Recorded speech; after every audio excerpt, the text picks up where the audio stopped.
Okay, so today we will be looking at the newest Unearthed Arcana that came out today. Today is April 26th.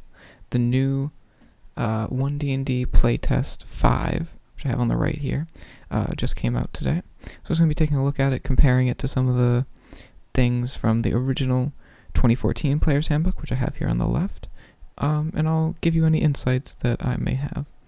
So what's new in this? I did already watch the YouTube video that came out about this, so I have an idea of what I'm getting into. So it mostly just goes over some of the basic things, but I'll try and go in a little more in depth. So what's new? Weapons. There's new options for weapons that appear here for you to try out. Spells. More spells are ready for playtesting. Feats. Several epic boon feats and the weapon master feat appear here. 5 classes. So this is the biggest one. This is the biggest 1D&D playtest we've gotten so far. It's a total of 50 pages, which is essentially its own mini book. So we have Barbarian, Fighter, Sorcerer, Warlock, Wizard, and then the only one they have left to do, other than Artificer, which they're only tackling the Player's Handbook right now, so Artificer won't appear, but Monk will be in a future UA. And then a rules glossary, of course. Okay, so weapons. This section contains playtest versions of weapons in the Player's Handbook. Here you'll find tables, several revised weapon properties, and a new type of property, mastery property. When we revisit the experts and priests in future Unearthed Arcana articles, some of them won't gain access to these special properties. Okay, and then they have a design note, weapon updates. Here are the new elements in this weapon section. Each weapon now has a mastery property, a special property that requires a feature to unlock. The mastery properties are described in this document. Short sword has been returned to being a martial weapon. Actually, before I go any further, let's go find weapons in this section in the Player's Handbook so we can kind of compare. So short sword has been returned to martial weapon, which in the original 2014 Player's Handbook, it was a martial weapon, but then in an earlier playtest, they moved it to simple, but it's now back to martial. The net, which doesn't deal damage, is now adventuring gear rather than a weapon. I think that makes sense. It was a little odd down here at the bottom of the Player's Handbook. Net was the only one that didn't deal any damage, but it was still considered a weapon. It did have the special property, but I don't see why it's not just an item at that point, like Alchemic Fire, which also appears here, but not in the weapons table. The Trident's damage die has changed from 1d6 to 1d8, and its versatile die is now 1d10 rather than 1d8. I believe they did that because, let's see, Trident was very similar to something else. Yeah, it is identical to a spear, except it weighs a little more and costs a little more, and one's simple and one's martial. So now there's a bit of a distinction between them, which is nice. The lance has the heavy and two-handed properties rather than the special property, okay, which imposed disadvantages on some of its attack rolls, and its damage die has changed from a d12 to a d10. Probably because lance, I've never seen anyone pick the lance, so this is just trying to get it to be picked more. And the war pick now has the versatile property. Musket and pistol, which previously appeared in the Dungeon Master's Guide, now appear in the martial weapons range table. As always, the DM oversees what is available for purchase at shops. So yeah, this was in the back of the DMG would be different types of guns. There were sort of like 3 eras. There was what would now be considered old, so it was like musket and pistol, and then there were modern day weapons, and then there were futuristic weapons. But if your DM didn't know to look there and you were a player, you would never even know about it. The light property now appears in the weapon properties section rather than the glossary. Okay, so now we know what that means. And the thrown property now allows you to draw a weapon as part of the ranged attack. Okay. So let's see. Club, D4. Light. And I'll go over all the masteries later. So yeah, it looks like most of these are the same club diagram. I'm not going to go through every single one, because that would take a while to check everything, but here they are next to each other if you want to take a chance to pause and look. Alright, I do kind of like this setup more, where it's weapon, damage, properties, and then everything else is over to the side, because mastery, only some characters will have access to. And the weight and cost are not very important, so they don't need to be in the middle with everything else. I will take a look at the musket and pistol, however.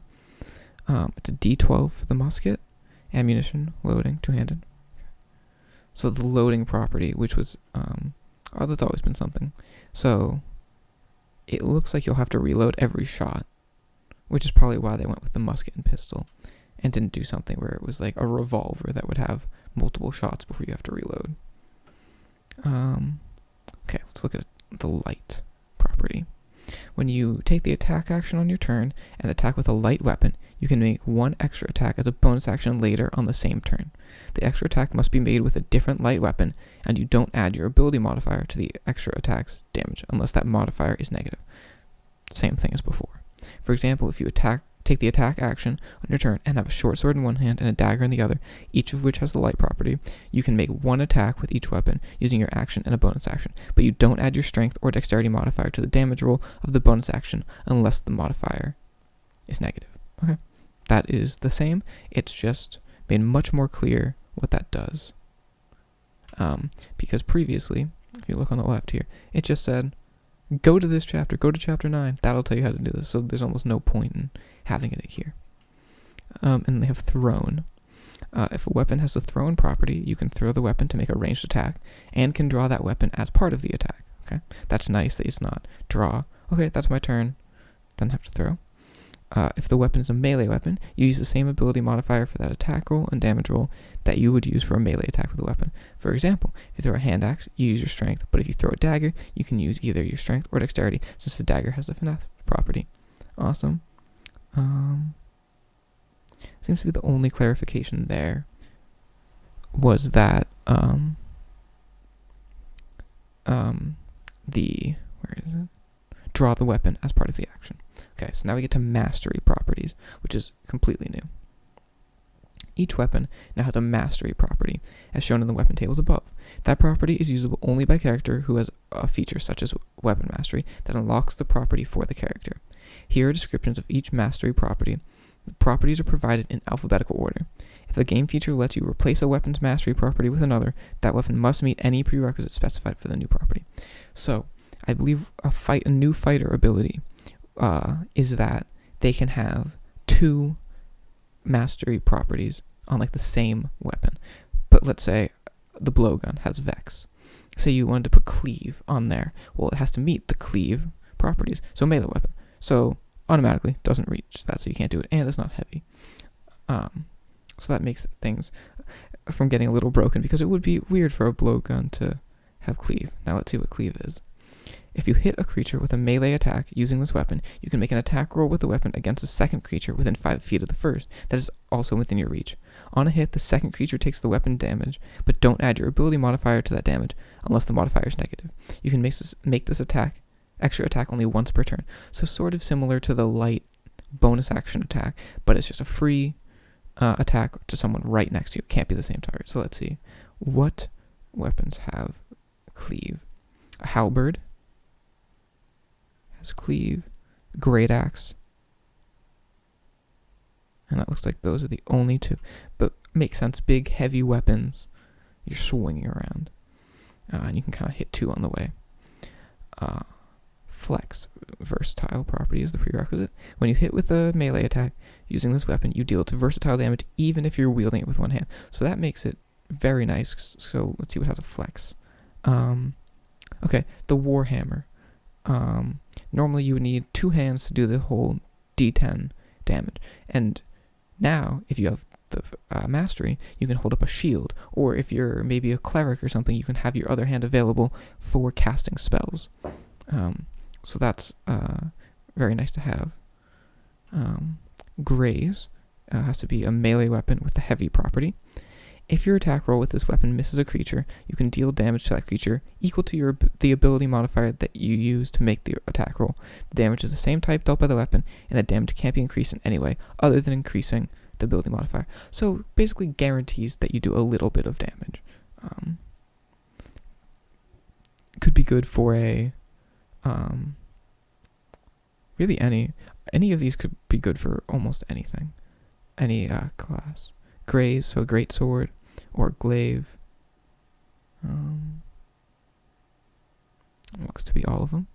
Interesting. The first ones we're seeing, there's only 2 that have these. And it looks like for the simple weapons, they all kind of have the same slow, vex, nick. They all have the same, whereas the martial ones have more, which I guess makes sense because martial is supposed to be more complex to learn. Alright, nick has to have the light property. When you make the extra attack of the light property, you can make it as part of the attack action instead of as a bonus action. You can still make this extra attack only once per turn. So this is essentially the cleave. Cleave and nick are very related. One's for heavy, one's for nick. Or one's for heavy, one's for light weapons. Just makes it more efficient. So like a rogue, if they had 2 daggers or a short sword and a dagger, they can make it so they only have to use their action to do this, and then if they're an arcane trickster, they can then cast a spell as well. So let's see what has nick. The scimitar has nick. So does the sickle, light hammer, and dagger. So I guess you couldn't do it with a short sword. I wonder. So because of the way this is worded, would both weapons have to have the nick property or nick mastery? So it would have to be 2 daggers or what else had it? A dagger and a sickle, or could it be the main weapon of the attack still has the light property, so such as a club, you can hit, and then that'll be an interesting clarification to find out. Push, which has to be heavy, 2-handed, or versatile property. If you hit a creature with this weapon, you can push the creature up to 10 feet away from you if it's no more than 1 size larger. So basically just the shove action, but baked into a weapon. So this is push, heavy crossbow, so we're now getting into some of the ranged weapons having these abilities. Pike has it. And the great club all have the push mastery. Sap, so it requires no other property, so this could be put on any weapon. If you hit a creature with this weapon, that creature has disadvantage on its next attack roll before the start of your next turn. Okay, just very simple. It's called sap. That almost feels like one where the playtesters couldn't think of a mastery to put there, and they're like, "What is sap? Simple. Just you can't make an attack." So Morning Star, Flail, Mace. Okay, those seem to be the ones that have sap. Slow, another. Oh, so I misunderstood. No other properties, so you can only have. I see. So it can't be heavy 2-handed. That's why there are only these very specific ones. So, okay. So this mastery is trying to give those quote-unquote boring weapons something more. This is what I thought it meant slow. No other prerequisite. If you hit a creature with this weapon and deal damage to the creature, I think this is the first one where it's if you deal damage. Its speed is reduced by 10 feet until the start of your next turn. If you hit the creature more than once with this property, the speed reduction doesn't exceed 10 feet. Okay, so let's see what weapons have this for the slow. Musket, longbow. So if you were to make 2 longbow attacks, hit it twice, it's not going to reduce its speed by 20. Or if you were a fighter with multiple attacks, you can't reduce its speed to 0. The whip has slow. The sling, the light crossbow, javelin, and club have slow. Topple, prerequisite heavy, reach, or versatile property. Most of these have been or, right? Had any of them? So this one's been melee and heavy. So that's one important thing to note. Some of the prerequisites are you need both things. Some of them, like the push, you just need one. So topple. If you hit a creature with this weapon, you can force the creature to make a Constitution saving throw with a DC equal to 8 plus your proficiency bonus plus the ability modifier you use to make the attack roll. On a failed save, the creature has the prone condition. So you push them over. It's a shove. Very useful because prone creatures, anyone attacking them then has advantage as long as they're within 5 feet. So topple can be very useful. Let's see. The Trident has topple. Maul. Trident and Maul seem to be the only ones. And then finally, Vex. Ammunition, finesse, or light property. If you hit a creature with this weapon and deal damage to the creature, you have advantage on your next attack roll against the creature before the end of your next turn. So this is like sort of the opposite of Sap. Sap, they have disadvantage. Vex, you have advantage. And only you for Vex. So let's see. We have pistol, hand crossbow, blowgun, short sword, rapier, short bow, dart, and hand axe. A lot of them have Vex, but always nice to have advantage. And then here we have the net. When you take the attack action, let's just pull up net on the other side here. When you take the attack action on your turn, you can place one of your attacks with a throw of a net at a creature within 15 feet of you. The target must succeed on a dexterity saving throw against a DC equal to 8 plus your proficiency bonus plus your dexterity modifier. The target succeeds automatically if it's huge or larger. Interesting. So I wonder if... So that's assuming the net is a certain size, so I'm sure a DM could create one where it's a bigger net. So maybe a huge and larger creature could be captured, but maybe the netting is too wide that a small creature or tiny creature could sneak out. That could be something interesting to do. On a failed save, the target has the restrained condition until it escapes the net. To escape, the target must use its action or make a DC 10... to make a DC 10 strength athletics check. Escaping on success, a creature within 5 feet of the target can use its action to attempt the same thing. Destroying the net, AC 10, 5 HP, immunity to bludgeoning, poison, and psychic damage. Makes sense. Also frees the target, ending the effect. That looks to be about the same.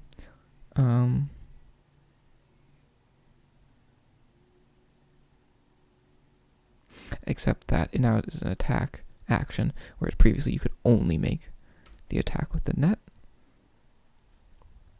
And then we have Priest Pack, which I won't go into. Okay, we have spells. I am not going through this entire spell list because it seems long, but this is the arcane spell list. I will, however, look at these because we have the design notes for the spell updates. So new spells, 11 new spells appear here, each one connected to a Sorcerer, Warlock, or Wizard feature. Chaos Bolt, the spell has moved over from Xanathar's Guide to Everything, and all Sorcerers get it as a bonus spell. Chaos Bolt was a very good only Sorcerer spell, so it makes sense. Eldritch Blast, of course, the classic Warlock cantrip, now scales only with your Warlock level, and all Warlocks get it as a bonus spell. Makes sense. It was basically a necessity for Warlocks to take Eldritch Blast, and now they're just making it that you get it without having to waste one of your picks. And then Hex, the spell can deal its extra damage only once per turn, and all Warlocks get it as a bonus spell. Okay, so again, just giving the things that every time someone was picking that class, they were taking. Okay, so Arcane Eruption. It's a 4th level evocation spell for sorcerers. It's 1 action to cast. It has a range of 120 feet, has verbal and somatic components, and is instantaneous. Turning magical energy explodes in a 20-foot radius sphere centered on a point you choose within range. When you cast a spell, you select the type of damage dealt by the explosion: acid, cold, fire, lightning, poison, psychic, or thunder. Each creature in the sphere must make a Constitution saving throw. On a failed save, a creature takes 66 damage of the chosen type. On a successful save, a creature takes half as much damage. Choose one of those d6. The number rolled on that die determines a condition that applies to each creature that failed the save, as shown below. A creature has the condition until the end of your next turn. And then when you cast at higher level, it increases by a d6. So this is very interesting. The ability to change the damage dealt as you're casting the spell is very useful, because this spell, you don't have to. Sorcerers don't get to pick their spells each day, so this allows a lot more versatility. And then this randomness effect, obviously Incapacitate is very good. Blinded is good. The other ones aren't bad, but if you could just incapacitate your enemy immediately, they fall to the ground, everyone can go over, get a couple attacks in. So that's a very good new spell for sorcerers. Book of Shadows. Conjuration cantrip for warlocks. It has a casting time of 1 hour, range of self, has verbal and somatic components, and it's instantaneous. Stitching together strands of shadow, you conjure forth a book in your hand. The book contains eldritch magic that only you can access, granting you the following benefits: cantrips and rituals. When the book appears, choose 2 cantrips and choose 2 first-level spells that have the ritual tag. The spells can be from Arcane, Divine, and Primal spell lists, and they must be spells you don't already have prepared. While this book is on your person, you have the chosen spells prepared. Is that not very similar to the Magic Initiate feat? Obviously there's more, and I'll get to that, but I'm going to go to Warlock real quick.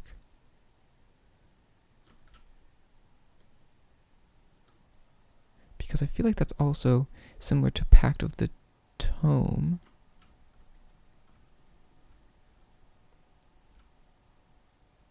I could be wrong, but it just seems familiar.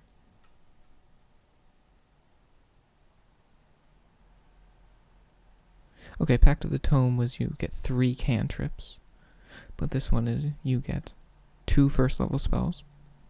Spellcasting focus. You can use this book as a spellcasting focus. The spell disappears if you cast the spell again or die. That makes sense. It is not concentration, however. When you reach 5th level as a warlock, this spell also enhances other cantrips while the book is on your person. You can add your warlock spellcasting ability modifier to the damage rolls of any cantrip you cast that doesn't already have that modifier added to its damage roll. For a cantrip, seems very nice to have. Interesting the way they are making it a spell that takes 1 hour to cast, but it's something that only affects you if you're at a certain level. I don't know how I feel about that. I feel like it would have been better just kind of as an ability, but I suppose if they're leaning towards, well, maybe not every warlock wants to be a magic warlock, then they wouldn't want to take the spell and would want it open for other things, but we'll see. Chaos Bolt is an action only for sorcerers, first level evocation spell. 120 feet, verbal somatic, instantaneous. You hurl an undulating mass of chaotic energy at one creature in range. Make a ranged spell attack against the target. On a hit, the target takes 2d8 plus 1d6 damage. Choose one of the d8s. The number rolled on that die determines the attack damage type as shown below. If you roll the same number on both d8s, the chaotic energy leaps from the target to a different creature of your choice within 30 feet of it. Make a new attack roll against the new target and make a new damage roll, which could cause the chaotic energy to leap again. A creature can be targeted only once by each casting of the spell, and then as it increases, it goes above d6. This seems exactly like the Xanathar's Guide to Everything Chaos Bolt spell. But this is very much in line with, I think, their philosophy for creating the Sorcerer now, where it's kind of quickly changing. Maybe the Sorcerer doesn't even know what type of damage is happening. So again, another versatile spell. Of course, if you get unlucky and keep rolling fire and, I don't know, poison against a fire elemental, it's not going to be too helpful. Create spell. A 5th level transmutation spell by wizard. Interesting. It's used as a reaction in response to yourself casting modify spell. Maybe we should look at modify spell first. I feel like memorize spell, modify spell, and create spell are connected, so we're going to go in that order later. So let's do Eldritch Blast first. Evocation cantrip. Warlock. Actually, I want to check this spell.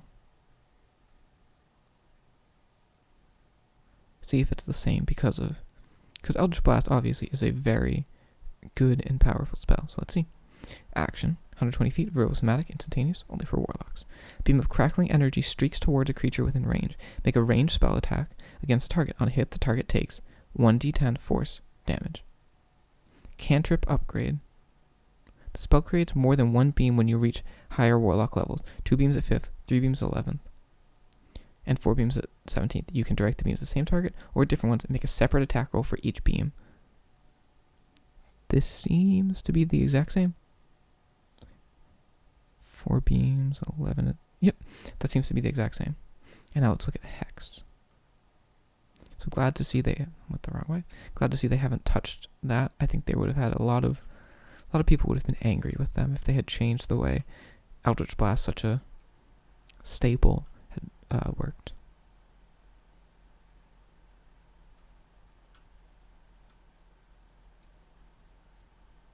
Where is it? There we go. So first level enchantment, yep, bonus action, 90 feet, verbal somatic, so no more material component, and its concentration up to an hour. You place a curse on a creature that you can see within range. Until the spell ends, you deal an extra 1d6 necrotic damage to the target when you hit with an attack roll. You can deal this extra damage only once per turn. Also, choose one of the 6 abilities whenever you cast the spell. The target has disadvantage on ability checks made with the chosen ability. If the target drops to 0 hit points before the spell ends, you can use a bonus action on a subsequent turn of yours to curse a new creature. A remove curse spell cast on the target ends the spell early. And when you use a spell slot higher, you can maintain concentration for a longer period of time, and the damage increases. That looks to be about the same. Maybe just worded a little better. But it looks to all be the same. That's a memorize spell. Okay, we'll look at We'll look at memorize and then modify, and then we'll keep going. Okay, so memorize spell is a 3rd level divination spell, which is a ritual for a wizard. 1 minute, self, verbal, somatic, and material, which is just your spellbook, instantaneous. You choose one spell from your spellbook that you don't have prepared, and you choose another spell you do have prepared. The unprepared spell replaces the prepared spell on your list of prepared spells. This replacement lasts until you cast memorize spell again, or finish a long rest. When you cast a spell, using a spell slot of 4th level or higher, you can replace an additional prepared spell with an unprepared spell for each slot level above 3rd. Okay, so it just makes it so that way, if you went into the day, and now you're going into a different battle where you need different spells, or maybe you didn't prepare the right spells, if you have this prepared, you can kind of switch everything out. Let's go to modify spell. This is long, it seems. Modify spell is a 4th level transmutation spell, which is a ritual for a wizard. Again, 1 minute, self, verbal, somatic, and material, which is just your spellbook again, and it's instantaneous. Using arcane formulas in your spellbook, you magically alter one arcane spell you have prepared.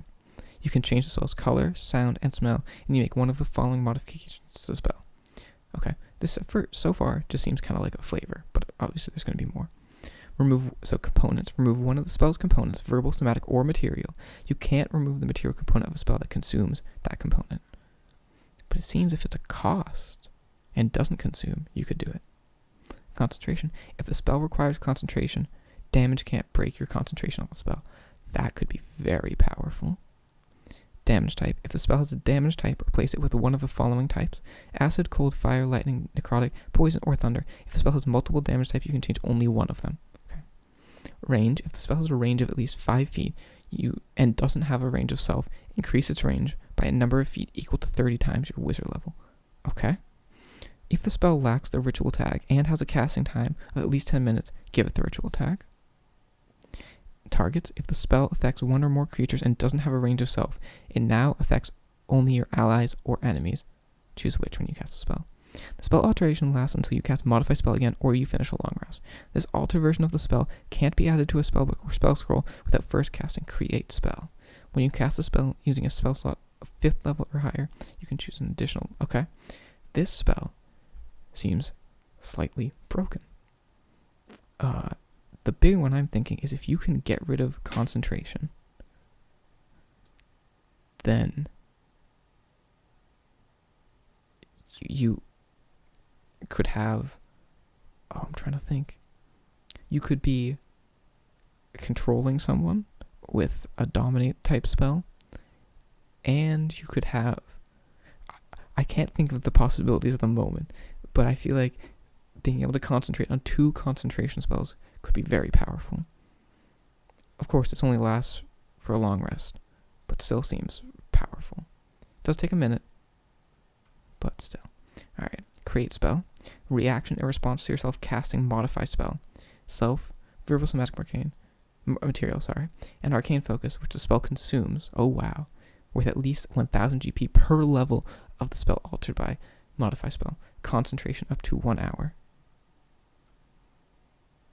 Synthesizing your arcane knowledge and power, you strive to create a new spell. To succeed, you must concentrate for 1 hour and meditate on the spell you just altered with modify spell.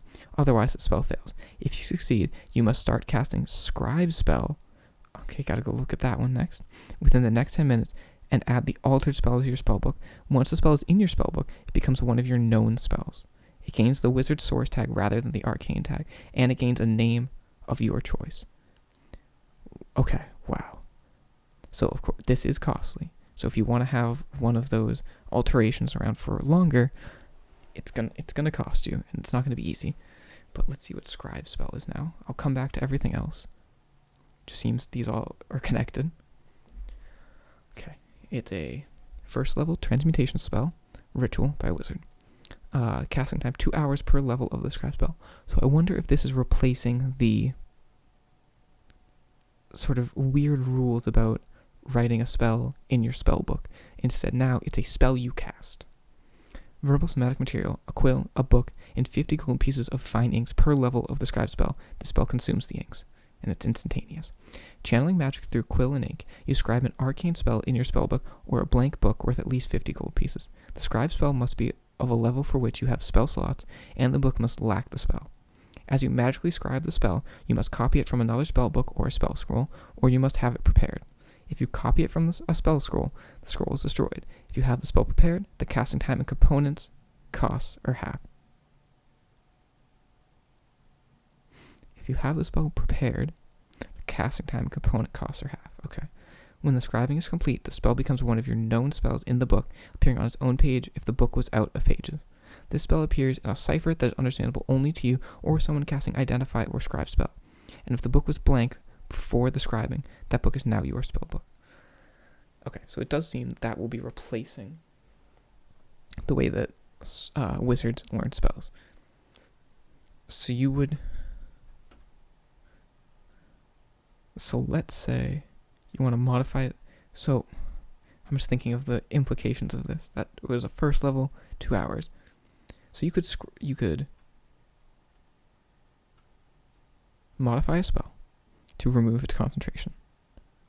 Then you would create the spell. So in order for this spell to work, so this is like a 2-part spell, which I think is to make it not broken, because it seems very broken. It's a very easy rules way for someone to create a spell. But theoretically, what I'm thinking is you could just go through, if you had enough money and you had enough time, and remove concentration from every spell you know. And then you could increase the range, make it a ritual, increase the targets. Of course, you need a lot of time and money, but this is something that I think DMs will need to be very careful of. Because if they give them enough time and money, they can just create super overpowered spells. The thing I'm noticing, and I think is good, is you can't change the level down. And I assume if a DM saw fit, they could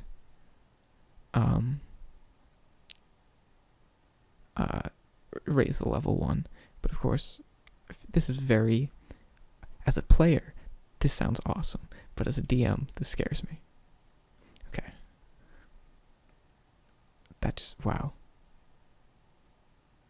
Okay, let's move on. Pact Familiar, Conjuration Cantrip, Warlock. Casting time of 1 hour, range of 10 feet, verbal somatic, and instantaneous. So does each pact for Warlock, so Pact of the Chain, Pact of the Tome, and Pact of the Sword, Blade, have their own cantrip now? That kind of is how they get started. That's what it seems like. You summon an unearthly entity to serve you. It manifests in an unoccupied space of your choice within range. This creature uses the Pact Familiar stat block. If you already have a familiar from the spell, that familiar transforms into the new one but retains its memories. You don't get a second Pact Familiar. Okay? Whenever you cast a spell, Choose the familiar's creature type. Oh, so you get to choose the type now. Aberration, flump, or knot of tentacles. Celestial, owl, raven, or other bird. Dragon, pseudo-dragon, or similar. Dragonnet. Dragonnet. Have we seen that word before? Probably could be in fizz bands, but I don't remember. Fae, pixie or sprite. Fiend, imp or quasit. Or undead, shadow or skull. This choice affects the familiar's default appearance, as noted in the parenthesis, and it determines certain traits in the stat block. You can alter details of the creature's appearance each time you summon it. Okay. Combat. The familiar is an ally to you and your companions, and it obeys you. In combat, it shares your initiative count, but it takes a turn immediately after yours. On its turn, the familiar takes a dodge action and uses its move to avoid danger, unless you use your reaction to command it to attack instead. Disappearance of the familiar. The familiar disappears if it drops to 0 hit points, if you dismiss it as a bonus action, or if you die. When it disappears, it leaves behind anything it was wearing or carrying. If you cast the spell again, you decide whether you summon the familiar that disappeared or a different one. Okay. So this is definitely connected to the Warlock's Pact of the Chain, which was previously just you cast Find Familiar. So this is Pact Familiar. And it's only for Warlocks.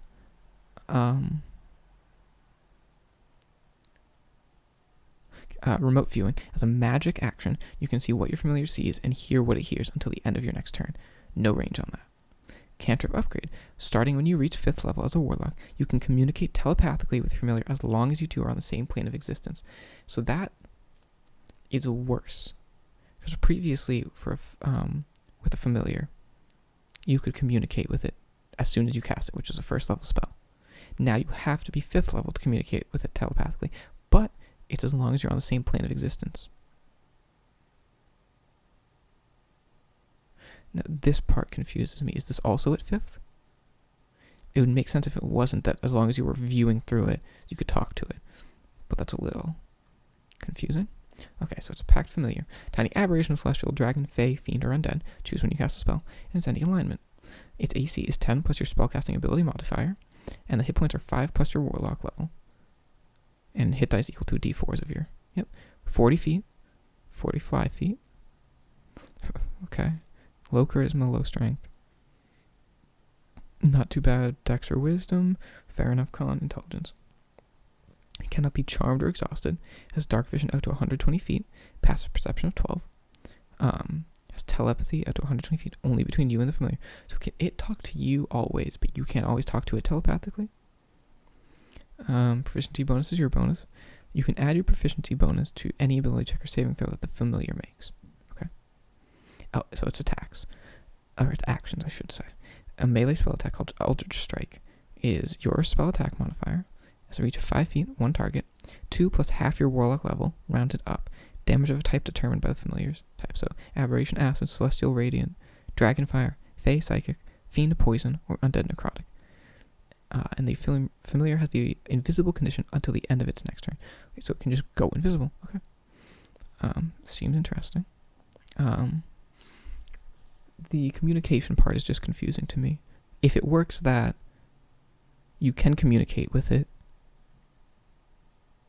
when you're looking through its senses, then that's fine. Maybe I'm reading this wrong, but because it's under the cantrip upgrade, I feel like that's not till 5th. So I'm just a little confused.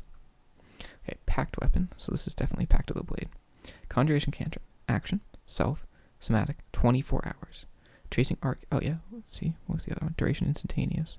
And then the Tome one. Book of Shadows was instantaneous. Okay, so this one's only 24 hours. Tracing arcane sigils in the air, you conjure a simple or martial melee weapon of your choice in your outstretched hand, or you create a bond with a magic weapon you touch. The weapon you conjure or touch must lack the heavy property, and the spell fails if you touch a magic item that is attuned to someone else. For the duration, the weapon grants you the following benefits. Okay, so it is a cantrip, but it seems odd and interesting that you have to cast this every 24 hours. For the duration, grants you the following benefits. Eldritch Warrior. When you attack with a weapon, you use your spellcasting ability modifier for the attack and damage rolls instead of using strength or dexterity. Okay, that was the same as the blade before. You have proficiency with the weapon. Okay, so as long as it's not heavy, you can gain proficiency theoretically in any weapon. And returning weapon. If the weapon has the thrown property, the weapon returns to your hand immediately after hitting or missing a target. Was that something before? Because that's really cool. I don't see it. You could get it back with a 1 hour ritual, but that's interesting. The spell ends early if you cast the spell again or die. When it ends, a conjured weapon disappears or your bond with a magical weapon stops. Okay, when you reach 5th level as a warlock, you gain the extra attack feature for the conjured or magic weapon only. With that feature, you can attack twice with the weapon instead of once you take the attack action on your turn. Okay, so that was... I feel like that was tied to Hexblade before. So now it's just a Pacto Blade, but that makes sense. Okay, 2 more. Sorcerer's Burst. Sorcerer, Evocation Cantrip. It's an action, 120 feet, verbal somatic, instantaneous. You cast Sorcerer's Energy at one creature or object within range. Interesting that they put object instead of just creature. Make a ranged attack roll against the target. On a hit, the target takes 1d6 damage. If you roll a 6 on a d6 for the spell, you can roll another d6 and add it to the damage. Whenever you cast a spell, the maximum number of these d6s you can add to the spell's damage equals your spellcasting ability modifier. Okay. You can choose the type of damage. Okay. They are leaning heavily into the fact that sorcerers can choose the spell at the time of casting the spell. I don't know how I feel about that. Just thought I'd point it out. This spell's damage increases by 1d6 when you reach certain levels. Of course, as every cantrip does. And then Sorcerer's Vitality, which is a sorcerer spell. 3rd level abjuration. Action, self, verbal somatic, instantaneous. You draw on your innate magic to fill yourself with vitality. You regain a number of hit points equal to 2d6 plus your spellcasting ability modifier, and if you have any of the following conditions. Oh, they end on you. Sorry, completely missed that. Blind, deafen, or poison. Interesting that sorcerers now have a way of healing themselves. I wonder if they were finding that sorcerers were losing too much health and not having any ways to regain it. Because I don't believe they had any sort of... I know False Life is a temporary hit point spell, but still a way of regaining some amount of hit points. And then Sorcery Incarnate, which is a 5th level transmutation spell, only for sorcerers, which is a bonus action. Self, verbal somatic, and concentration up to 1 minute. The magic within you blooms, transforming you into a glimmering being of magical energy for the duration. You regain 1d4 sorcery points until the spell ends. You also gain the following benefits. You can use up to 2 of your magic options on each of the spells you cast, provided you pay the sorcery cost, and you have advantage on attack rolls of every spell you cast. So in the video they released, they said that this was sort of a rage for the sorcerer, which I think is intriguing. I don't know how it will work in play, but I kind of like it because it's only a minute. It's a 5th level spell, so it's not like this is going to be happening all the time. And it can't be upcast, so it's not like it's going to get overly broken by someone casting at 9th and getting 1d20 sorcery points back or something like that. We have already been going for 40 minutes and we are 12 pages in. Alright, now let's look at the feats. There's, of course, the prerequisite, the benefit, and the repeatable. So, feat description. Okay. Epic Boon of Dimensional Travel. Whoa. Prerequisite 20th level, expert or mage group. You gain the following benefit. Increase your dexterity, intelligence, wisdom, or charisma by 1 to a maximum of 30. Blink steps immediately after you take the attack action or the magic action. You can teleport up to 30 feet to an unoccupied space you can see.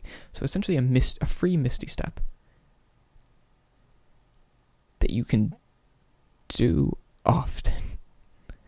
Once a turn you can do this, because if you're an expert, I would assume, such as a rogue, you will probably be making an attack. And a magic action, I would have to go back and clarify what a magic action is. Actually, why don't we do that?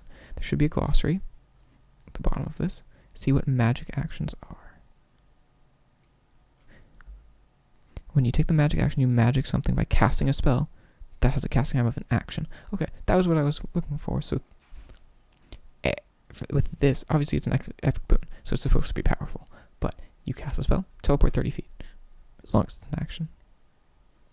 Epic Boon of Energy Resistance. Prerequisite is 20th level, expert or mage group.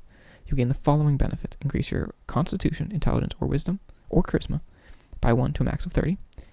Energy resistance. You gain resistance to 2 of the following damage types of your choice: acid, cold, fire, lightning, necrotic, poison, psychic, radiant, or thunder. What's missing from that? Seems like everything's there. Whenever you finish a long rest, you can meditate, change. Okay.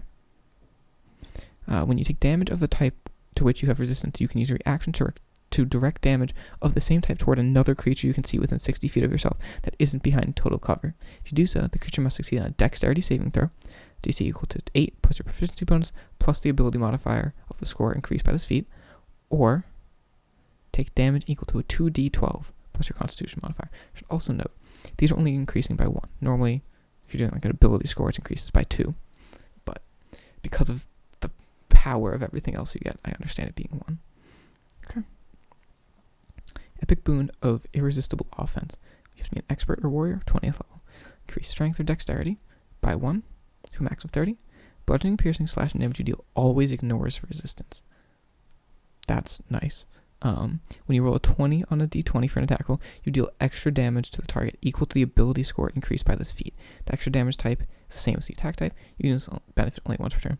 Extra damage seems good for any fighter or barbarian or anyone doing attacks. Probably, and the reason I say fighters and barbarians is because they're the ones that are more up in the front, taking the damage where this would be beneficial to overcome defenses. Epic boon of recovery. You have to be 20th level, so anyone can do this.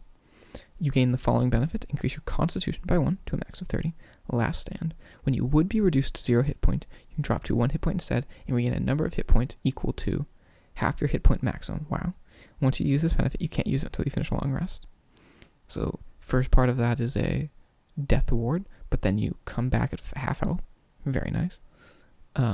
Death Defiant, when you take damage while you have 0 hit points, you can make a death saving throw instead of suffering a death saving throw failure. That's powerful. Of course, you're 20th level, but that, you just stay up and keep going. That's really cool. I can see many cinematic type things happening where they keep going down, but they can't stay down. Alright, Epic Boon of Speed. 20th level, Expert or Warrior group. Increase dexterity by 1, max of 30. As a bonus action, you can take the disengage action, which also ends the grapple and restrain condition on you. So this makes it so that way it's not completely useless for someone who has, like the rogues. Can't think of what their ability is called right now, but the ability where they can bonus action hide, dodge, disengage, dash. And monks can also do that. So this makes it useful for them because they add that, and speed is increased by 30. I don't know if I would consider this a 20th level boon, but still not bad. Epic Boon of the Night Spirit, which is Expert or Mage group, 20th level. Increase dexterity, intelligence, wisdom, or charisma by 1. Merge with shadows. While entirely within dim light or darkness, you can give yourself the invisibility condition as a magic action. The condition ends on you immediately after you take an action, a bonus action, or a reaction. Okay? I believe that was something else that we previously saw where they were in darkness, they just became invisible. I also believe monks can do that, but they might have to spend a key point. The way of the shadow monks. Shadowy form, while entirely within dim light and darkness, you have resistance to all damage except force, psychic, and radiant. Okay? But I think the shadow monks had to be standing still. This one you can be moving around as long as you use a magic action. Weapon mastery, okay. You gain the following benefits: increase your strength or dexterity by 1 to a max of 20. This is 4th level. And your training with weapons allows you to use the mastery property of one kind of simple or martial weapon of your choice, provided you're proficient with it. Whenever you finish a long rest, you can change the kind of weapon you choose to another eligible kind. Okay, so let's say, I believe the warrior class is going to get this for free or something like that. But let's say I always go back to the rogue, because they're an expert, but they usually are using weapons to attack.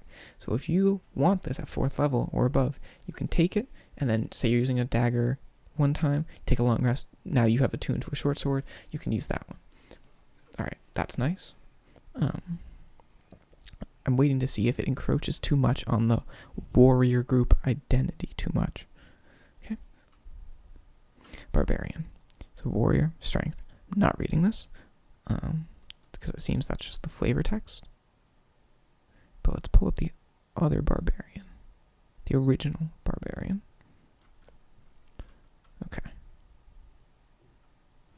Design notes. Barbarian updates. The main updates of the class. Rage can be extended with a bonus action each round, and taking damage doesn't extend it. Okay, so whereas you would still have... Oh, I'll point that out in a second, but you have... So first level, you have 2 rage uses. It seems that if you didn't take damage and didn't attack, instead of having to drop rage or find a way to keep your rage going, you can just use a bonus action to extend it without using another one as long as it's going. It's interesting here. You don't have unlimited rages at 20th level anymore. Everything else seems to be the same. Weapon mastery, that seems. So this is a new column that I assume all warrior classes will have. And we'll find that out pretty soon. Changed a couple things. Primal knowledge. A lot of other things seem the same, but we will see. Oh, this thing continues. Okay. But forcing someone to make a saving throw does. The focus is now on what you do, not on what's done to you. Also, the playtest rage can last for 10 minutes rather than 1 minute. Finally, rage is now stopped by the incapacitated condition. Didn't know it wasn't before. Weapon mastery is a new first level feature, giving you new ways to use weapons. Primal knowledge is a new second level feature, which unlocks non-combat functionality for rage. Interesting, because I feel like barbarians were very much when you're in combat, you're very helpful. Out of combat, not so much. Danger sense has been merged with feral instinct, and the limitations on its use have been removed. Indomitable might has moved from 18th level to 9th. Oh wow. Brutal critical has moved from 9th level to 11th level, and its extra damage has been increased and now scales with your level. Okay. Persistent rage has moved from 15th level to 13th level. Relentless rage has moved from 11th level to 15th, and rather than restoring you to 1 hit point, it restores a number of hit points equal to twice your barbarian level. This change will help prevent the barbarian from immediately dropping back to 0. Because if they get up and then immediately get hit again, they're just done. So hopefully that buffer will help a little bit, but I would assume at 11th level you're taking more than 22 damage in a turn. Rage Resurgence is a new 17th level feature that restores a use of rage whenever you roll initiative. Because of this feature, the barbarian doesn't gain unlimited usage of rage at 20th level. So it just makes it so that way every time you go into battle you have rage. So that basically solves that problem. Primal Champion has moved from 20th level to 18th level, and its increase was changed from 4 to 2. I'm not familiar with this enough to know what that change means. And then of course there's an epic boon. Okay. 1d12 for the hit die, and it's 12 plus your constitution, or 7. Proficiencies. Armor, light, medium, shields. I don't know if I've ever seen a barbarian really use a shield, but weapons, simple and martial. So basically everything. Tools, none. Strength and constitution still. Choose 2 from animal handling, athletics, intimidation, nature, perception, survival. That looks to all be the same. Okay, rage. First level ability. You can imbue yourself with a primal power that is called your rage, a force that grants you extraordinary might and resilience. You can enter it as a bonus action, provided you aren't wearing heavy armor. While active, your rage has the following effects. Damage resistance. You have resistance to bludgeoning, piercing, and slashing damage. Same thing so far. When you make rage damage, when you make an attack with a weapon or an unarmed strike using strength, you deal damage to the target. You gain a bonus to the damage that increases as you gain levels as a barbarian, as shown in the rage damage column of the barbarian table. That seems to be the same. Strength advantage. You have advantage on strength checks and saving throws, and you can't maintain concentration, and you can't cast spells. That's the same. The rage lasts until the end of your next turn, and it ends early if you don heavy armor, which would be weird, but sure, or have the incapacitated condition. If your rage is still active on your next turn, you can extend the rage for another round by doing one of the following things. I like the way they broke this up more, instead of it just kind of being, it's kind of, here's what you get, here's what you got to do to keep it.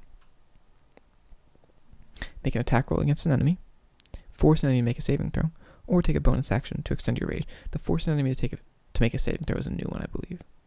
Each time your range is extended, it lasts until the end of your next turn. You maintain a range for up to 10 minutes.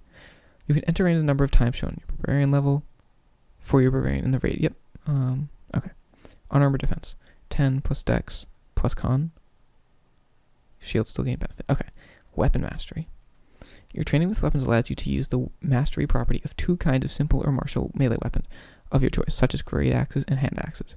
Whenever you finish a long rest, you can practice weapon drills and change the kinds of melee weapons you choose.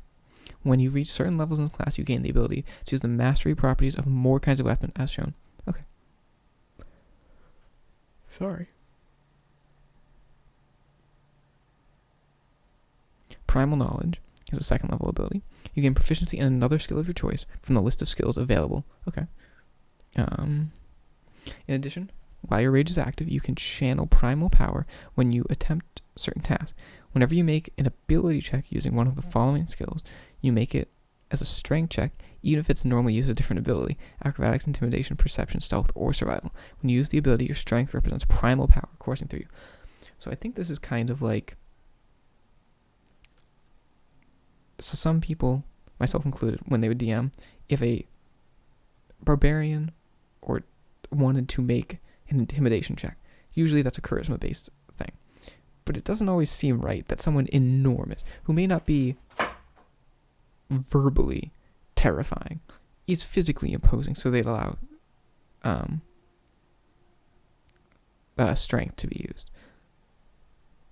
But it's only these ones, so it's very limited, but I do like that. Okay, reckless attack. You can throw aside all concern for defense to attack with fierce desperation. When you make your first attack roll on your turn, you decide to attack recklessly. Doing so gives you advantage on attack rolls using strength during this turn, but rolls against you, okay, that's the same. Subclass, Berserker's the one listed in this. Feat, extra attack, fast movement. Yep. Subclass, Feral Instinct. Your instincts are so honed that you have advantage on initiative rolls and dexterity saving throws. Dexterity saving throws seems to be new because Danger Sense was not. Danger Sense at 2nd level was not something. Feat, Indomitable Might. If your total for a strength check is less than your strength score, use that score in place of the total. Okay, that's the same, and that scales anyway, so that's not broken, doesn't need to be changed. Brutal Critical. When you score a critical with a weapon or an unarmed strike using strength, the target takes extra damage equal to your barbarian level. That damage is the same type dealt by the weapon or unarmed strike. So instead of it scaling like you roll an extra die, or extra 2 dice, or extra 3 dice, it's just your level. That makes it much simpler and easy to keep track of. Feat, Persistent Rage. Your rage is so fierce that it now lasts for 10 minutes without you needing to do anything to extend it from round to round. The rage still ends if you are incapacitated. So that seems to be different. Oh, no. So that's basically the same, just doesn't end until you're unconscious or wearing heavy armor. Subclass feature, Relentless Rage. Your rage can keep you fighting despite grievous wounds. If you drop to 0 hit points while your rage is active and don't die outright, you make a DC 10 Constitution saving throw. Succeed, your hit points instead change to a number equal to twice your barbarian level. Each time you use this feature after the first, the DC increases by 5. And it resets to 10 after a short or long rest. That seems to be about the same. Except that your hit points increase much more. Instead of just going to 1, like in the 2014 Player's Handbook, it's double your level. Rage Resurgence is the initiative. Primal Champion. You embody primal power. Your strength and constitution scores increase by 2, and their max is now 22. So it used to be by 4, and max is 24. So it's just 2 now. And then everything else is the same. So let's look at the subclass. So Berserker was very... The ability to attack with a bonus action with a heavy weapon is very nice, but it would give you exhaustion, which is terrible, that you have to lose something so impactful just to use the main ability of your subclass. So let's see how they fix it. Frenzy, no, here are the updates. So let's find out. Frenzy no longer causes you to gain a level of exhaustion. In addition, it causes you to deal extra damage each round that you use Reckless Attack instead of giving you a bonus action attack, which conflicts with Rage's use of a bonus action. Mindless Rage ends the charmed and frightened condition on you rather than merely suspending them. Retaliation is moved from 14th level to 10th level. Intimidating Presence is moved from 10th to 14th level, and it has been improved. Alright, let's just look at it. Frenzy. You can go into a frenzy in battle. If you Reckless Attack while your rage is active, you deal extra damage to the first target you hit on your turn with a strength-based attack. To determine the extra damage, roll a number of d6 is equal to your rage damage bonus and add them together. The damage has the same type as the weapon or unarmed strike. That seems better already. And it makes sense that using the reckless ability, which is also already kind of a frenzy berserker thing. Mindless rage. You have immunity to the charmed and frightened conditions while your rage is active. If you are charmed or frightened when you enter rage, condition ends. Seems to be the exact same level of everything. And the nice thing that they were saying about frenzy now is it used to take a bonus action. So that meant on your first turn in combat, you had to use it you had to use your bonus action to enter rage, and then you got your attack.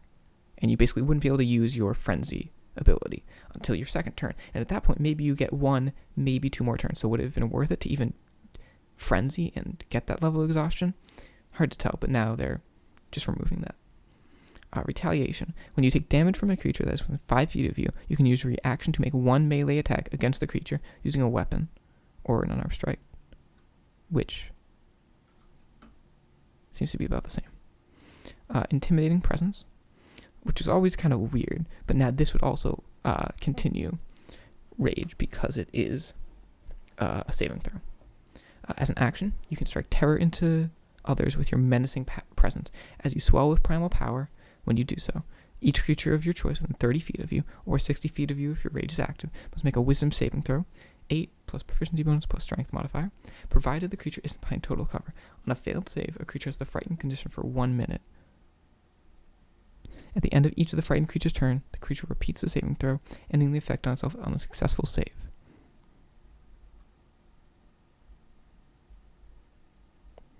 Once you use this feature, you can't use it again until you finish a long rest. If you run out of uses of this feature, you can spend one of your uses of rage, choosing not to activate the rage, activating intimidating presence instead. That's one thing they've been leaning more towards, is if you have this expendable resource, such as key points or rage or wild shape, it's not just used for that. Some subclasses allow you to use it for other things.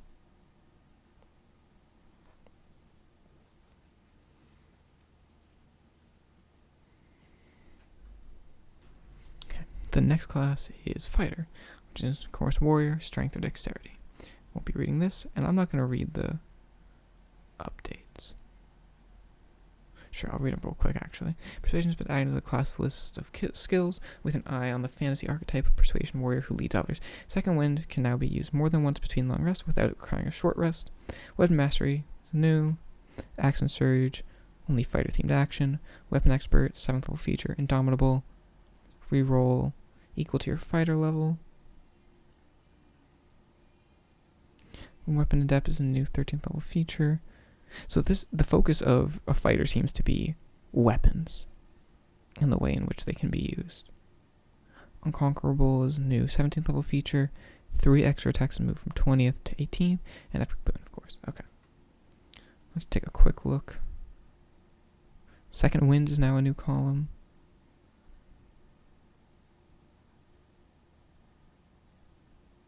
Alright, let's get into it. So, hit die, D10. Strength and Con. All armor, light, medium, heavy, shields. Yep. Simple martial, no tools. Choose 2 from acrobatics, animal handling, athletics, history, insight, intimidation, persuasion's new, perception, survival, all the same. Okay. Fighting style. You have honed your martial prowess and gained a fighting style. And gained the fight. You just get the defense. Oh, or you gain another one of your choice. Should have kept reading. That's the same. Second Wind. You have a limited well of stamina that you can draw on to recover from harm. As a bonus action, you can gain hit points equal to 1d10 plus your fighter level.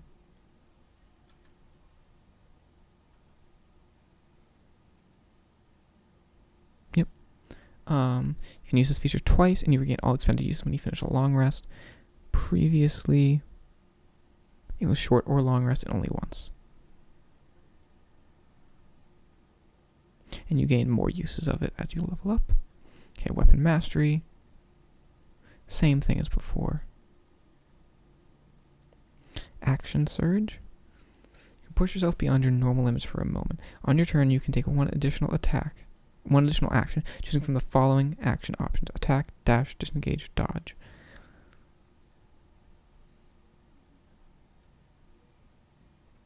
So, something that could previously be done would be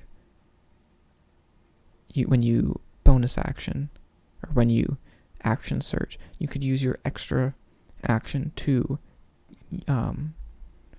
do a magic action, would it be. But now you can't do that, apparently.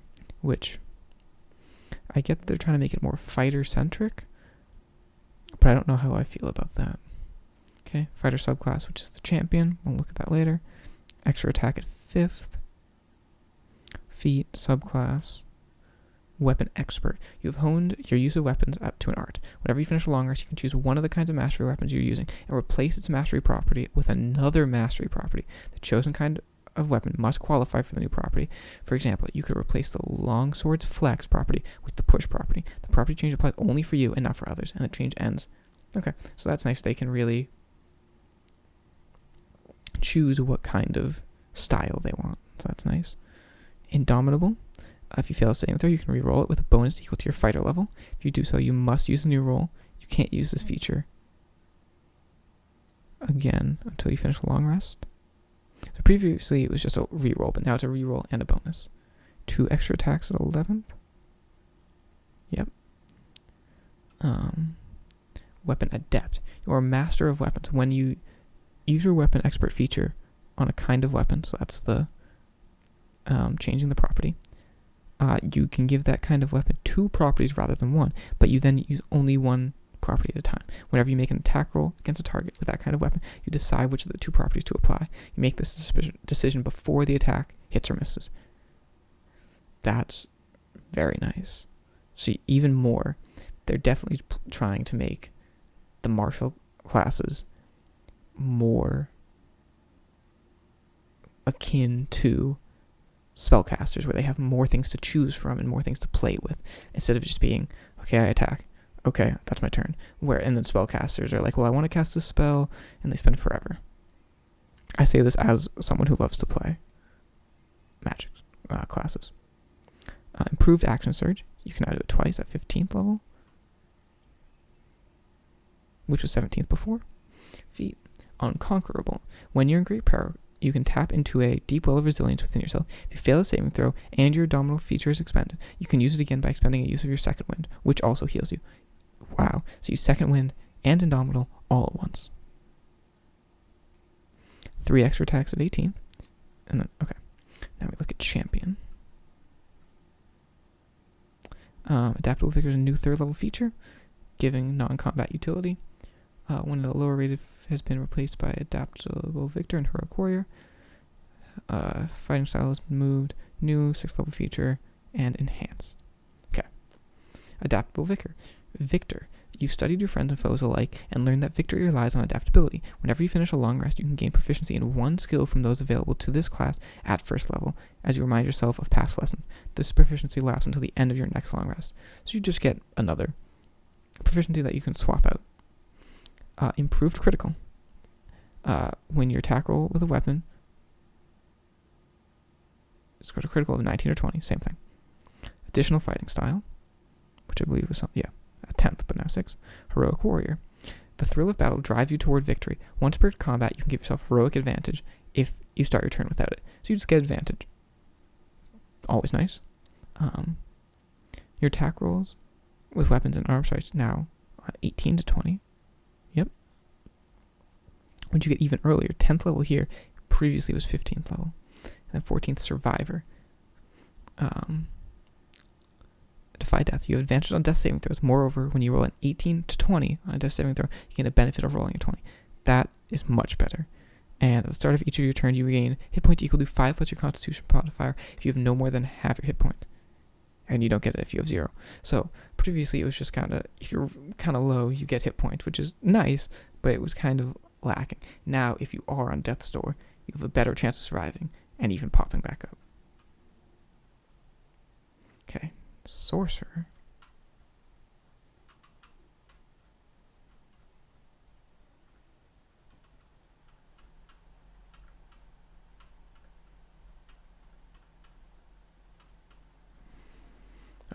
Mage, Charisma, same thing. Innate Sorcery is a new first level feature, giving 2 sorcerer only spells that represent the rolling magic within. The only new sorcerer features in this playtest emphasize the sorcerer's ability to tap into their innate magic to create extraordinary effect. Spellcasting gives more spells to the sorcerer over the life of the character, now capping at 22 rather than 15. This is one of the most requested changes for the class. Font of Magic now has a sorcerer level prerequisite for creating each spell slot. Not entirely sure what that means, but we'll see. Meta Magic has moved from 3rd level to 2nd level. The feature also now gives you 3 Meta Magic options instead of 2. You get 3 more at 13th level. Wow, so you have 6 by 13. It also lets you change one of your Meta Magic options for each long rest. Sorcerer's Vitality is a new 5th level, new 7th, new 9th. Move from 20th to 15th, new 18th, 20th. Okay. 1d6 is the hip die. No armor proficiency. Just simple weapons simplified there. No tools. Constitution, Charisma. Then Arcana, Deception, Insight, Intimidation, Persuasion, and Religion. Seems to be about the same. Okay. Another thing they've been saying is they want all of the classes to get their subclass feature at 3rd level, so it's more uniform. And especially with Sorcerer and Warlock, who used in the 2014 Player's Handbook, got their subclass at 1st level, it was almost like you weren't ever a sorcerer. You were always a Draconic Bloodline sorcerer, or you were a Fiend Warlock. You never just got to be a sorcerer or just a warlock. Okay. Innate Sorcery. An event in your past left an indelible mark, never seen that word before, on you, infusing you with a simmering magic that is sometimes challenging to control. You always have the Sorcerer's Burst and Chaos Bolt spells prepared. So those were Chaos Bolt was the... Was that not? No, that was 1st level. Chaos Bolt was the one from Xanathar's, and Sorcerer's Burst is one of the new sorcerer-only spells. And then, of course, we have Spellcasting, which I will not be reading, because I think we know how spellcasting works. Font of Magic. You tap into a deep wellspring of magic within yourself. The wellspring is represented by sorcery points, which allow you to create a variety of magical effects. You have 2 sorcery points and gain more as you reach higher levels, as shown as the sorcery points column. Didn't even look at this. Just equal to your level. Okay. Is that how it was before? Yes.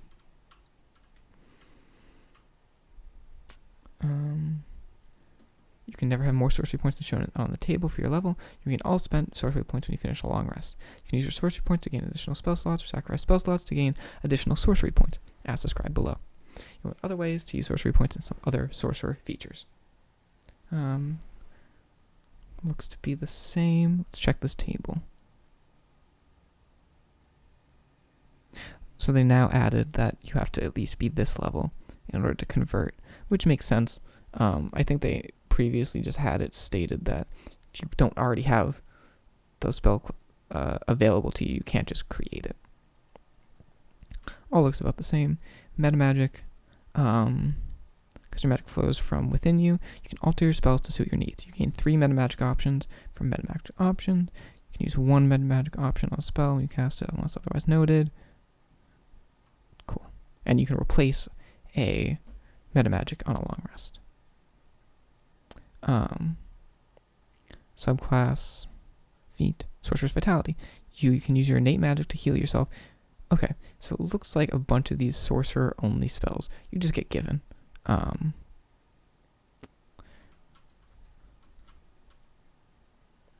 wonder if it counts against the amount of prepared spells, because it doesn't specifically say.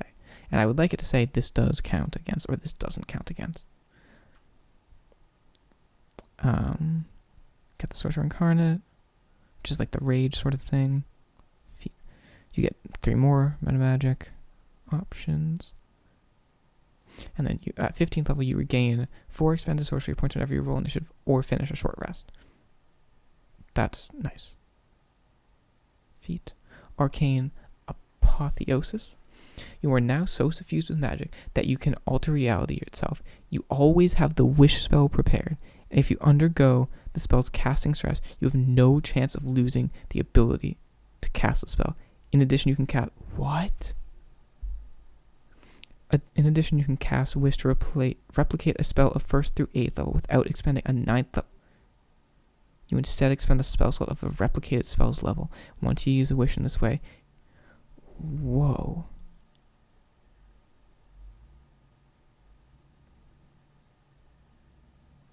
That's crazy. Sure, you're 18th level, and you're meant to be powerful. But always having wish prepared... And then still having your 9th level. Wow. Okay. Okay, let's look at meta magic options. Careful spell now prevents an affected creature from taking half damage on a successful save. Distance spell increases a spell's range. Okay, let's just look at them. Careful spell costs 1 sorcery point. When you cast a spell that forces other creatures to make a saving throw, you can protect some of those creatures from the spell's full force. To do so, you spend 1 sorcery point and choose a number of those creatures. Do your charisma modifier. Yep, minimum of 1. A chosen creature automatically succeeds on a saving throw against a spell, and it takes no damage. Okay, so that's nice. Distance spell costs 1. When you cast a spell that has a range of at least 5 feet, you spend 1 point to increase the range by a number of feet equal to 30 times your sorcerer level. So you could 30 times 20, 600 feet. Used to be double. You can still extend the range from touch, which is nice. But it used to be double it, so it would depend on that. Wow. 600 feet from 5 feet. That would be crazy. Of course, you'd have to be 20th level for that, so I guess it's okay. Empowered spell. 1 sorcery point. When you roll damage for a spell, you can spend 1 sorcery point to reroll a number of the damage dice up to your charisma modifier. It seems to be the same. And must use a new roll. You can use this if you even with other meta magics. That's the same. Extended. Duration of 1 minute long. You can spend 1 sorcery point to double its duration. Yep. Oh, and this would, if you extend it, you would get concentration. So it could also be kind of a use for that if you just wanted concentration, didn't necessarily need. But so many spellcasters take Warcaster that you would already have advantage. Alright, heightened spell. Okay, it's now 2 sorcery points instead of 3. When you cast a spell that forces a creature to make a saving throw to resist its effect, you can spend 2 sorcery points to give it disadvantage. I think that's the same other than the cost. Quicken spell, still 2 sorcery points. When you cast a spell that has a casting time of an action, you can spend 2 sorcery points to change the casting time to a bonus action. You can't modify a spell in this way if you've already cast a spell 1st level or higher on the current turn. Okay. So it used to be that the way it was worded, if I have, say I want to cast Fireball twice, I could cast Fireball, then quicken Fireball, and cast the other one. Now normally, the problem with that is you can't cast 2 leveled spells on your turn. But the way it was worded is it says you can't cast a action leveled spell and a bonus action leveled spell. So because technically they were both action spells, you could do both because then one could just be used as a bonus action. I don't know if that entirely makes sense. But basically you could cast 2 fireballs. Now you cannot. Which you could still cast the cantrip, which is fine. Which is a little odd. Seeking spell, which is not on here. It could have been from Xanathar's. If you make an attack roll for a spell, and 2 sorcery points, and miss, you spend 2 sorcery points to reroll the d20, and must use the new roll, and you can add that to others. Subtle spell is 1. You can cast it without verbal, somatic, or material components, except if the material is consumed. Which seems to be the same. Oh, it doesn't even say. So now you can affect material components. Interesting. Transmuted spell, which I know is from Xanathar's. And it looks to be the exact same. Twin spell. Now, yep. When you cast a spell 1st through 5th level, that you also cast on your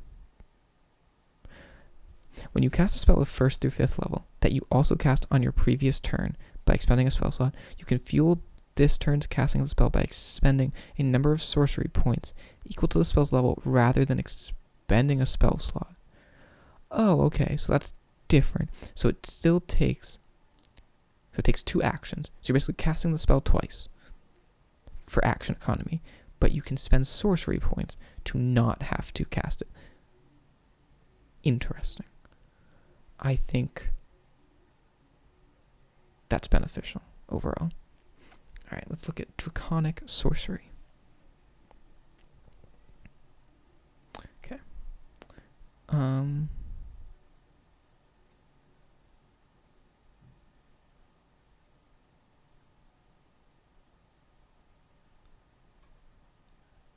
Okay, let's see. Magic in your body manifests physical traits of your Draconic gift. Hit point maximum increases by 3 and increases by 1 again whenever you gain another sorcerer level. So you just get 1 extra hit point for every level, which is the same thing here.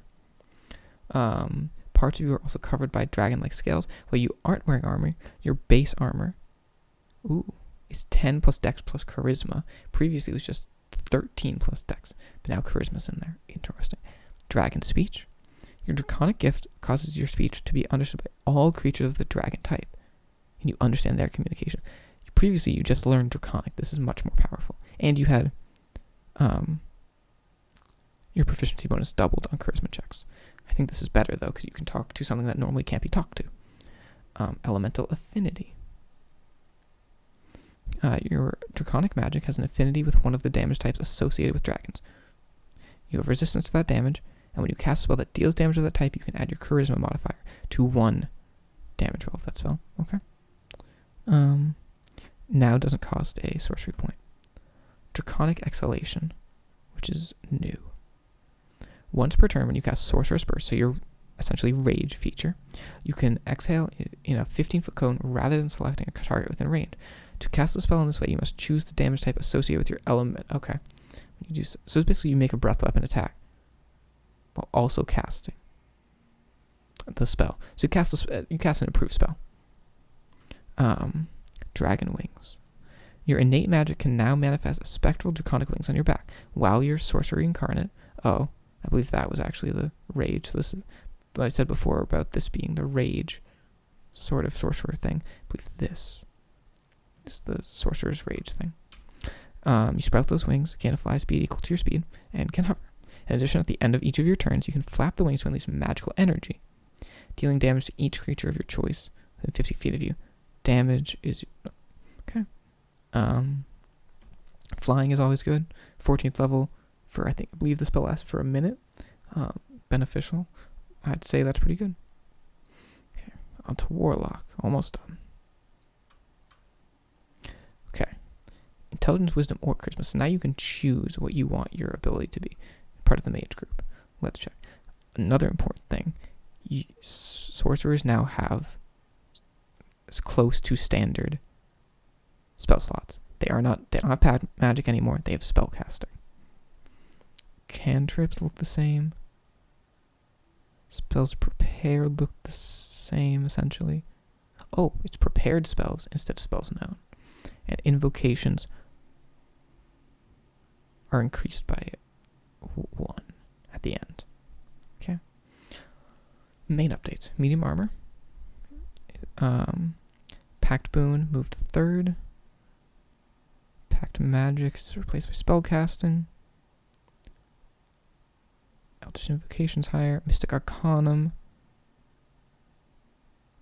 is at a lower level. Contract Patron is a new feature. Hexmaster, new feature. Okay. Hit points is a D8. That's the same. Wisdom and Charisma. Yep. Arcana, Deception, History, Nature. History, Intimidation, Investigation. Nature, Religion is the same. Simple weapons, light armor, and medium armor. And no tools. Okay. Pact Boon, which was previously a 3rd level feature. Now first, so they kind of switched the subclass, the Otherworldly Patron and Pact Boon, which I think is for the better. You have formed a pact with an otherworldly entity that has bestowed magical powers upon you. You also have the Eldritch Blast and Hex spells prepared, and you choose one of the following boons: Pact of the Blade, Pact of the Chain, or Pact of the Tome, each of which is detailed below. You determine the identity of the entity and choose its plane of existence, such as Feywild, Shadowfell, or an outer plane. Each boon gives you a choice for the spellcasting ability used by your spellcasting feature, and it gives you a pact spell that you always have prepared. So if you wanted intelligence to be your ability, you would do Chain or Tome. If you wanted wisdom, Blade or Tome. If you wanted charisma, Blade or Chain. Very interesting. Kind of like the way they do that. And then the spells we were seeing earlier, Pact Weapon, Pact Familiar, Book of Shadows, are automatically given to you. Okay. Spellcasting, I'm just going to skim. It is prepared spells now. Alright, Eldritch Invocations.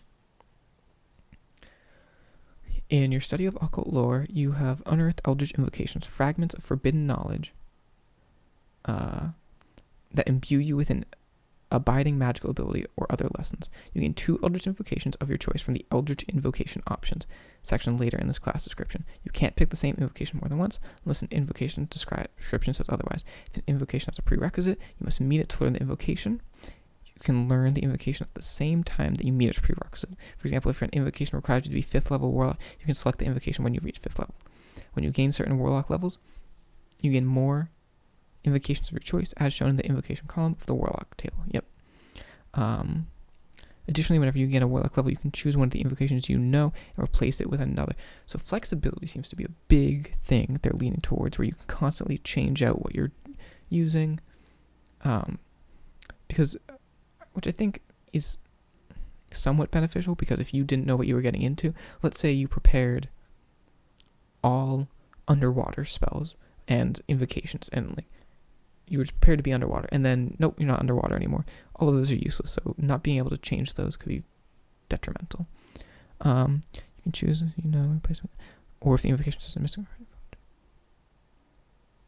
Okay, so you could also change the choice. Okay, subclass feature, and the Fiend, this is in this one. Then a feat, Eldritch Invocation, subclass. It doesn't look like there's that many abilities, simply because you're getting feats, Eldritch Invocations, or a subclass feature. But there is, at 11th level, Contact Patron. In your past, you have usually contacted your patron through intermediaries. Now you communicate directly.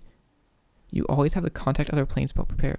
With this feature, you can cast a spell without expending a spell slot to contact your patron, and you automatically see a spell saving throw. Okay, it's just a way to talk to your patron, which is, that's only really important if your campaign or game is centered in some way around your patron. If you've had almost no role play with your patron and it doesn't really matter who it is, that's not super great. Eldritch Invocation feat. Eldritch Invocation Hex Master. You have mastered the dread application of Hex, allowing you to cast the Hex spell without expending a spell slot. Okay. Pretty simple, but nice. Okay. Invocations options. I am not going through the updates. I am just going to read them and be comparing them on the left. Soon as I can. Okay. Agonizing Blast. Whenever you cast Eldritch Blast, you can add your spellcasting ability modifier to the spell's damage rolls. Same thing. Armor of Shadows. You can cast Mage Armor on yourself without expending a spell slot or using material components. Same thing. Ascendant Step. 9th level Warlock or higher. You can cast Levitate on yourself without expending a spell slot or using material components. Same thing. Beast Speech. You can cast Speak with Animals without expending a spell slot. Same thing. Devil's Sight. You can see normally in darkness, both magical and non-magical, to a distance of 120. Same thing. Eldritch Sight. You can cast Detect Magic without expending a spell slot. Same. Eldritch Spear. Range is 300, sorry. Eyes of the Rune Keeper. You can read all writing. This ability doesn't decode secret messages in text. You read the surface meaning and must rely on other capabilities to... Okay. Favor of the Chain Master. So I would assume this is kind of replacing Chains of Sorcerer. So, 9th level Warlock or higher. Pact of the Chains feature. Your bond with the familiar summoned by your Pact Familiar spell grows more powerful. Whenever the familiar hits with its Eldritch Strike, the target experiences the following effect associated with the familiar's creature type. Okay. Aberration, Slowing Slime. Target speed is reduced by 15 feet until the end of your next turn, and during that time, it can't dash or disengage. Celestial, Guiding Light. The next attack roll against the target before the end of your next turn has advantage, and if the target has the invisible condition, it's suppressed. That's good. Draconic Might. If the target is medium or smaller, it has the prone condition. That's very nice. Beguiling Sting. The target has the charmed condition until the end of your next turn and perceives both you and the familiar as the charmer. Okay. Unearthly Toxin. The target has the poisoning condition until the end of your next turn. Not great. Not at least compared to the others, but poison could be useful, I suppose. Whispers of the Grave. The target has the frightened condition until the end of your next turn. You choose whether the target is frightened of you or the familiar. Again, frightened and poisoned are the best conditions. Prone's pretty good. Everything else is pretty good. Alright. Seems to be a whole new feature, and I kind of like that feature overall. Fiendish Vigor.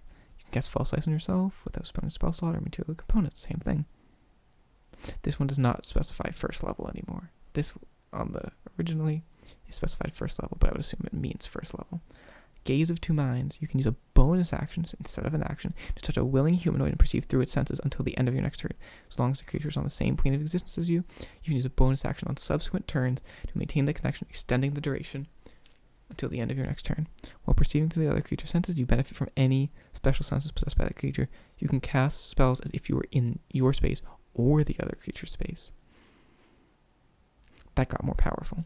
Does it have 5th level now? So it does have a prerequisite, which makes sense. But that did get more powerful. Gift of the Protectors. So this is the Pact of the Tome feature. A new page appears in your Book of Shadows when you conjure it. With your permission, a creature can use its action to write its name on that page, which can contain a number of names equal to your proficiency bonus. When any creature whose name is on the page is reduced to 0 hit points but not killed outright, the creature magically drops its 1 hit point instead. Once this magic is triggered, no creature can benefit from it until you finish a long rest.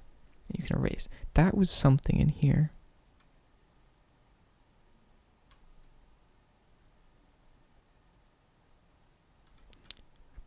Could be wrong, but I felt like that was...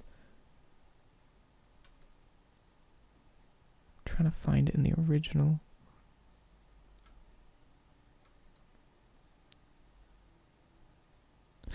Maybe it was in a different... Maybe it was in Tasha's or Xanathar's or something. But that seems familiar.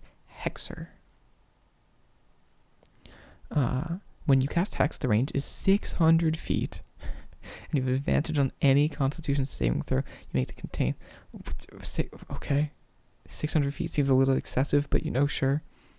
Lessons of the first one. You have received knowledge from an elder entity in the multiverse, allowing you to gain 1 feat of your choice. Ooh. Such as skilled, that is available to first level characters and that lacks prerequisites. Still powerful. Life Drinker, which is now 9th level for Pact of the Blade. Still Pact of the Blade. When you hit a creature with your weapon, packed weapon, the creature takes an extra 1d6 necrotic damage, and you regain to kind of suck the life out. Whereas previously it just did a little extra damage. The die is now added. Mask of Many Faces, which is arguably one of the better ones to take. Same thing. Masters of Myriad Forms, Alter Self, 15th level, yep. Misty Visions. Silent with that. Yep, same thing. Mystic Arcanum. Okay, here's where it gets interesting.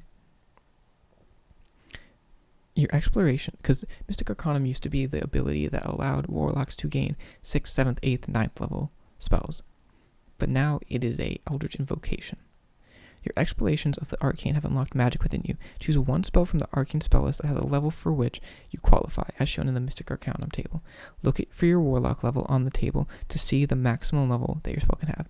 You can cast the chosen spell once without expending a spell slot, and you must finish a long rest before you can do again. You can take it more than once, but it must be a different level. Interesting. I honestly don't know if I would take it. It could be useful, but you're only gaining overall 1 more invocation from 2023 to 2014. Or other way around. But that's, I don't know if I'd choose this. Maybe once. One with the shadows, 5th level. When you're in an area of dim light or darkness, and you use an action to have an invisible condition until... Yep. Seems to be about the same. 9th level, cast jump. Yep. Repelling blast. Same thing. Except it said straight line previously. So I guess if you were under them, it would push them up, which is kind of weird, but now it just says horizontally. Vision of distant realm. 15th level or higher, cast Arcane Eye. Same thing. Whispers of the Grave, 9th level. Speak with Dead. And then Witch Sight. Now you just get True Sight. Still 15th level, but instead of... It was basically True Sight before. Okay. Fiend Patron. Oh boy. Fiend. Okay. You always have certain spells ready when you reach a Warlock level specified in the Fiend table. You thereafter always have a listed spells prepared. Free casting. You can cast one of your prepared spells from this feature without expending a spell slot. You must finish a long rest. Okay, so you get a free one of these. Burning Hands command. That's new. Oh. Okay, never mind. The Fiend spells have changed significantly. New is Scorching Ray, Suggestion, Fear, Blight, and Insect Plague. It used to be kind of fire-centric, but now it's just kind of overall fiendish. Alright, Dark One's Blessing. When you reduce an enemy to 0 hit points, or an enemy drops to 0 hit points within 5 feet of you, you can temporary hit points. So it used to be just when you drop them to 0, but now it's if they're also within 5 feet of you, which don't know how much you'll be doing unless you're packed to the blade, but Dark One's Own Luck. You can call on your fiendish patron to alter fate in your favor. When you make an ability check or saving throw, you can use this feature to add a d10 to your roll. You can do so after seeing what the initial roll is, number of times equal to your spellcasting. So you can use it more times now. Spell looks about the same. Fiendish Resilience. Channeling the preternatural resilience of Fiend, you can choose one damage type other than Force. Gain resistance.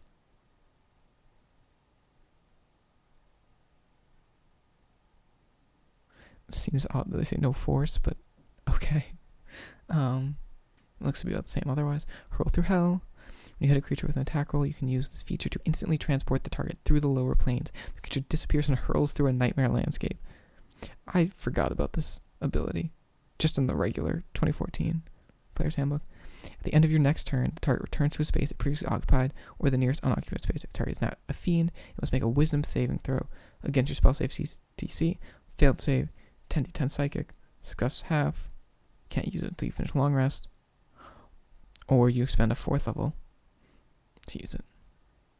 So it's basically like a mini banishment sort of thing. Okay, almost done. Wizard. Mage Intelligence, same thing.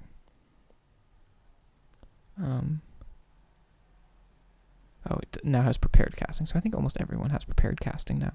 Cantrips look the same. Everything else looks fairly the same. Okay. You can now use your spellbook as a spellcasting focus. New spellbook. Oh, okay. Academic. Move from 1st to 2nd. Memorize. Modify. Create. Spell mastery. Signature spell. Okay. Basically, not much has changed except for those spells that we saw that it seems wizards will just be getting. D6. 4.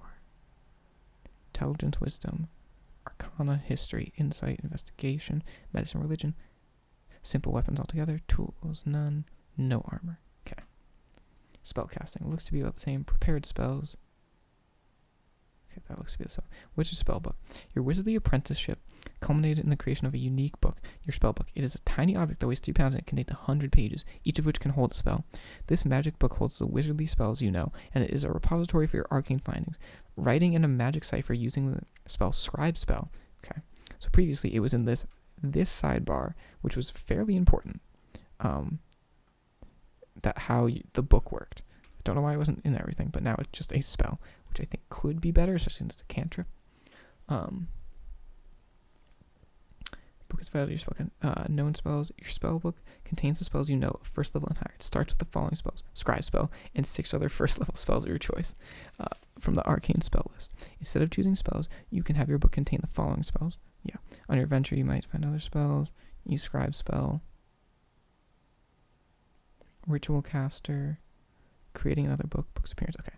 It looks to be the same as the sidebar. Academic, which is completely new.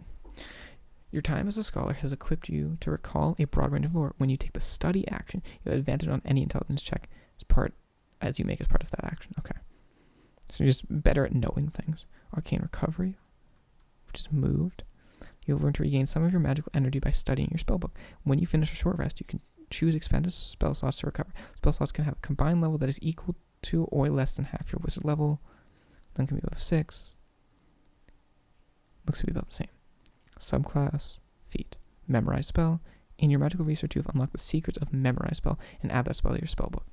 Modify spell, create spell. Okay, let's read this create spell. In your magical research, you've unlocked the secret of create spell and add the spell to your spellbook. This spell is cast immediately after modify spell and is followed by scribe spell. If you complete the trio of spells, you create a spell of your own. Okay. It's a very not even that convoluted, but it's just odd the way you have to cast 3 spells to have this one effect. But I understand why it's that way, because each one on its own does something useful, but then combining them all together is even more useful. I wonder if there'll be more things like that, where if you cast this spell and then use a reaction to cast this spell, it does even more. We will have to see. Spell mastery. You've achieved such mastery over certain spells that you can cast them at will. Choose the first level and second level, that are in your spellbook. You can cast those spells at their lowest level, without expending a spell slot when you have them prepared. If you want to cast either spell at higher level, you must expel the spell slot, and you can exchange them every 8 hours.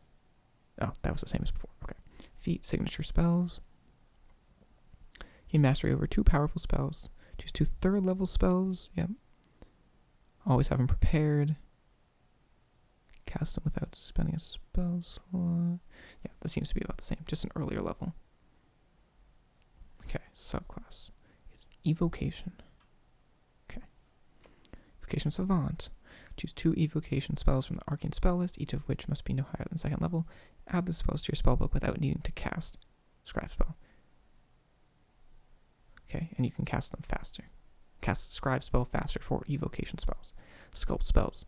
You create pockets of relative safety within the effects of your evocations. When you cast an evocation spell that affects other creatures that you can see, you can choose a number of them equal to 1 plus the spell's level. The chosen creatures automatically see it on their saving throws against the spell, and they take no damage, if they would normally take half damage on a successful save.